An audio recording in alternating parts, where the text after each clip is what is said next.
Sorry, I'm wobbling the camera, but there you go. I treated myself.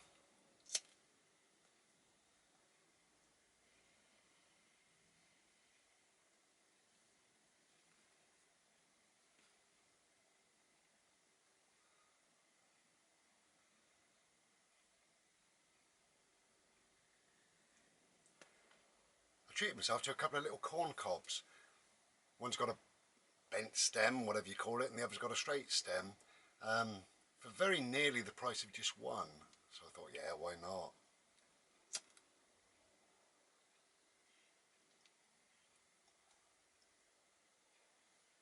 I like a pipe every now and then.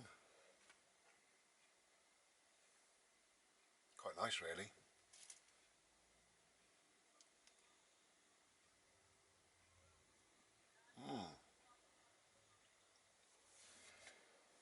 So I'm going to make a quick video about contentment.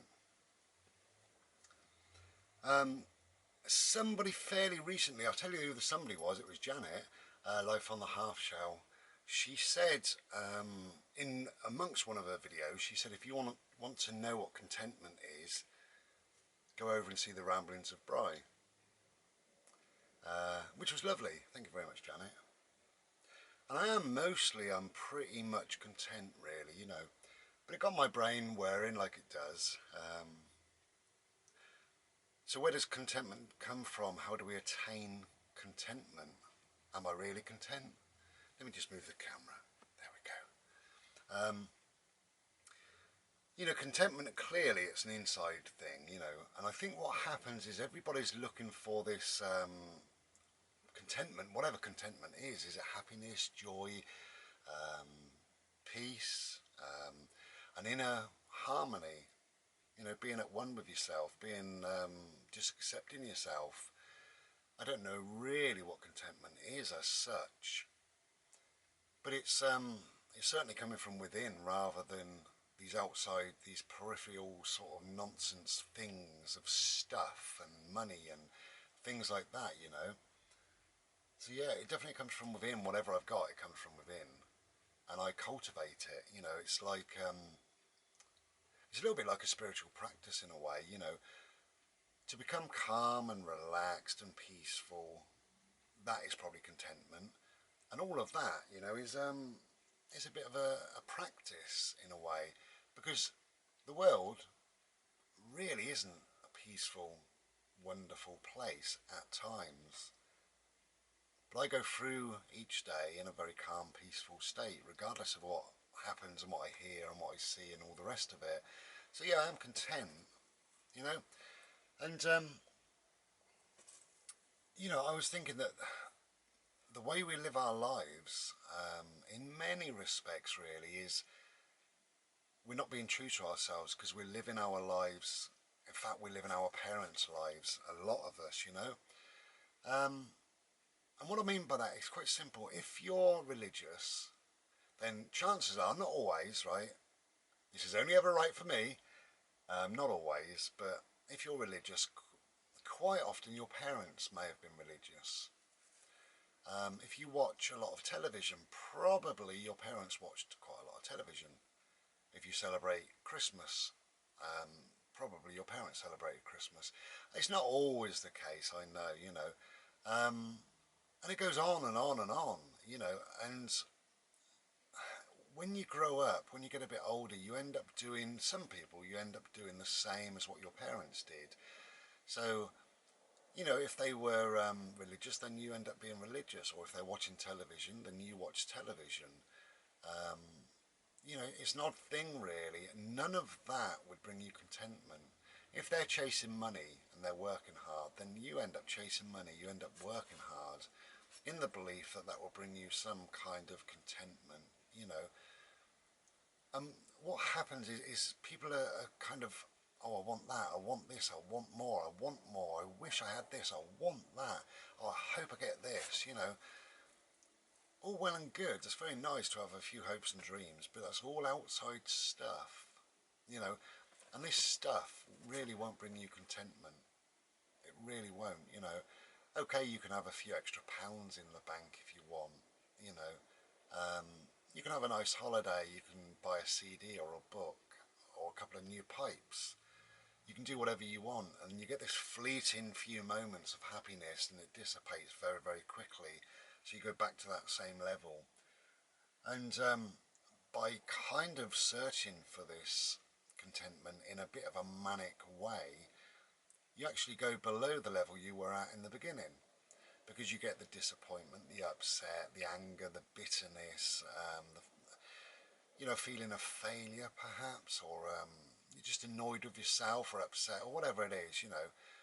So, it really does come from within, this contentment, and for me, as I said, it's virtually like a spiritual practice. I need to cultivate it every single day, every moment of every day. And I'm not always content, of course I'm not, but I think on the whole, I am reasonably content. This morning I got up, I found a new CD on YouTube. It was recommended to me and it was lovely, really, really lovely. I listened to it for a little while, beautiful. I've recently bought myself 2 pipes and also a CD as a bit of a Yule gift. And I've also bought Bodhi, hello. I've also bought Bodhi some little bits for his birthday, 25th of December. So I feel very, very content. We got Mr. Solarface out today. I'm in a shirt.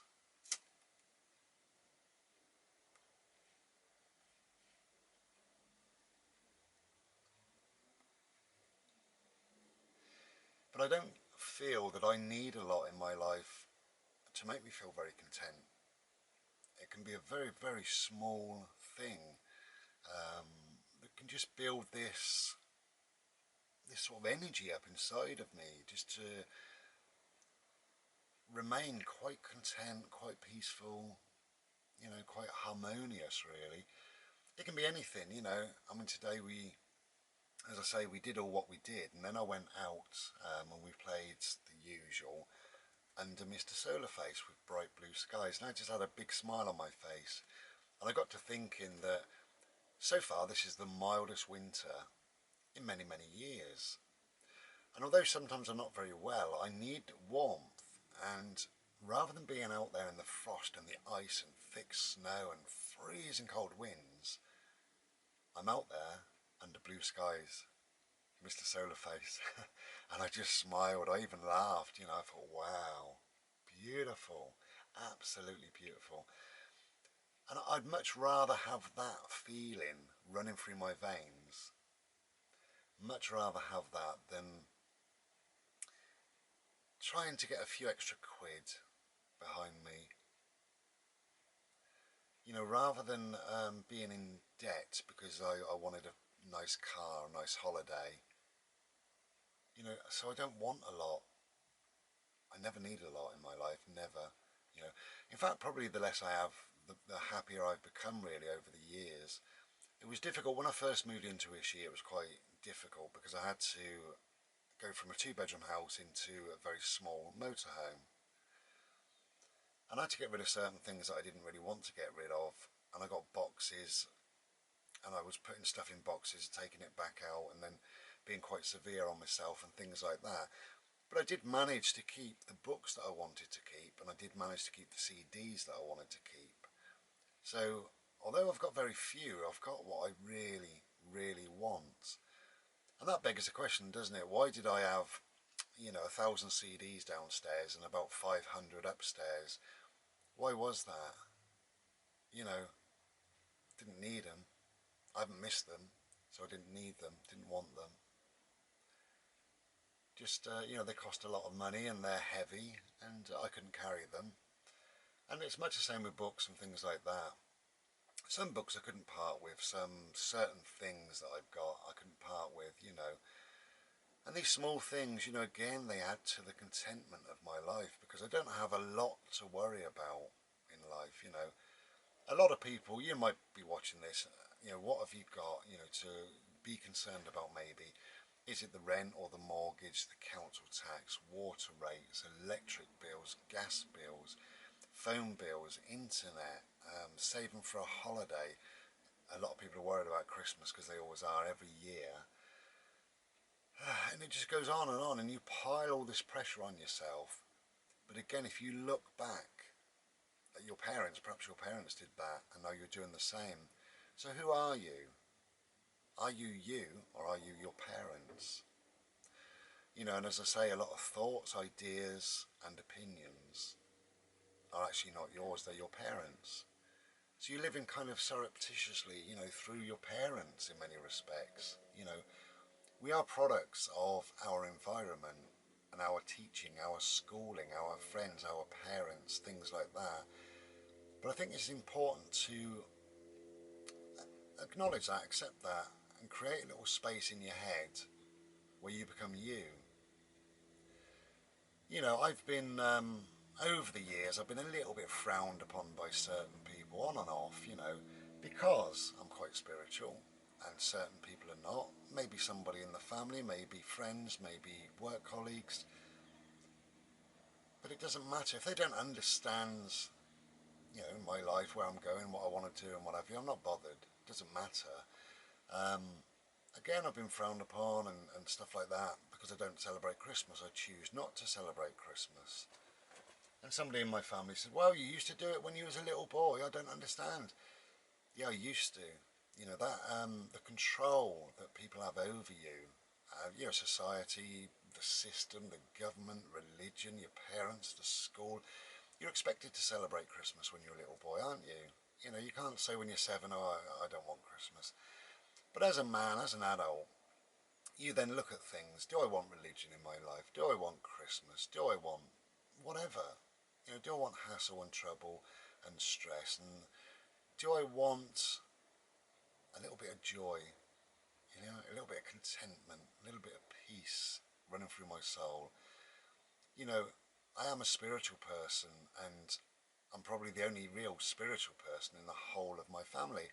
Again, it doesn't matter. It doesn't matter that they don't understand. It doesn't matter that, you know, I'm just me. You know, I've let go a lot of the trappings of what my parents were, of my schooling, of society, you know, of what the government expects, and really what anybody else out there expects.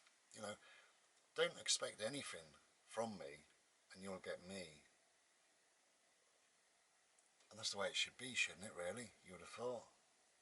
But people always have their little input, don't they?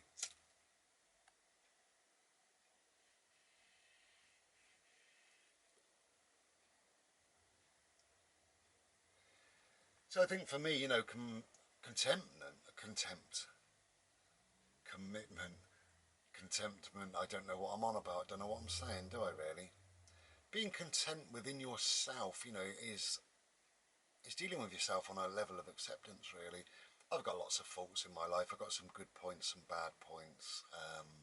Certain things I like in my life that are not in my life, and there's probably some stuff in my life that I wish wasn't in my life.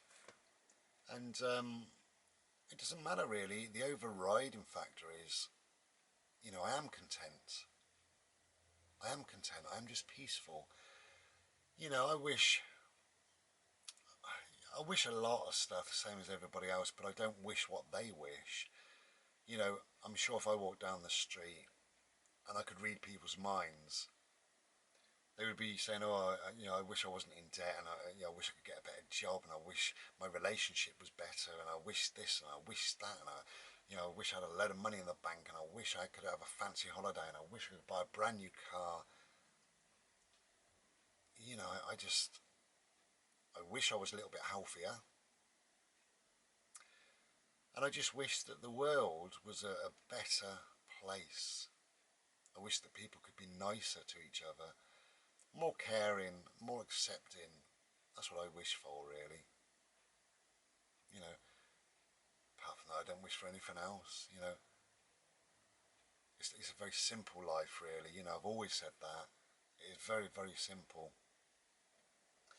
And, you know, lastly, I've always said this, that we do, to some extent, we kind of create our lives, or we should be creating our lives, you know.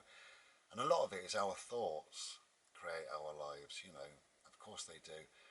I'm sure if you went through life doing what I just said. Oh, I wish I had a car. You know, I wish I had a better car. I wish I had a better job. I wish my relationship was better. I wish, you know, it's unattainable, isn't it? Really, you know, because you get a car, but really you want a better car, and you go on holiday. It's not really very good, but you wanted a better holiday. You know, and you change your job. You're still not happy, so you wanted a better job, really. So you search for this sort of happiness, this joy, this harmony within your life, this peaceful,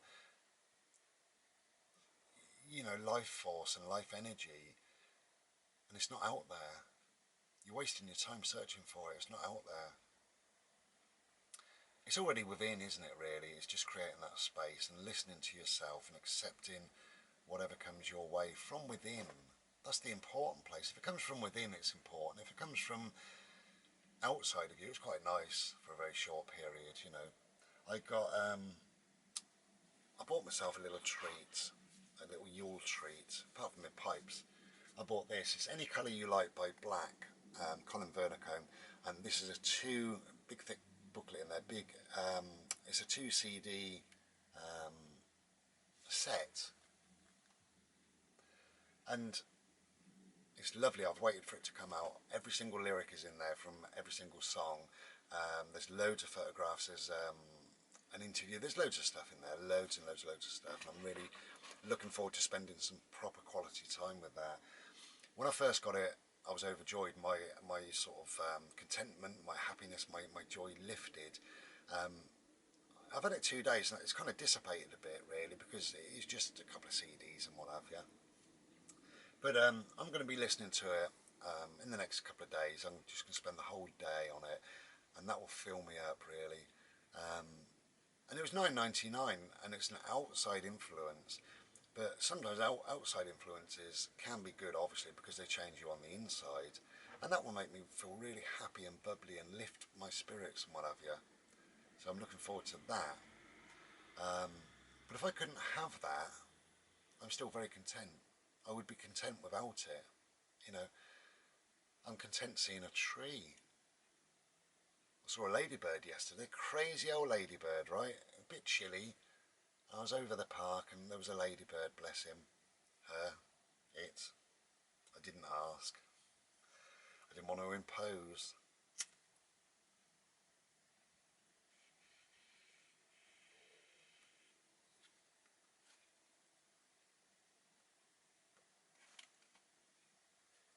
So yeah, I'm just going to enjoy my pipe and make a cup of Slurpee. Contentment, eh? Are you content? You know, I don't think you have to be content with every single aspect of your life, because life is difficult and it's difficult for a lot of people.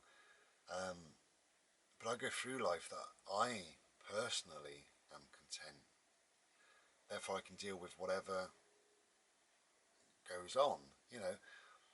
Somebody mentioned this morning about being housed. Do you think you'll be housed soon and stuff like that? No, I very much doubt it. I don't know.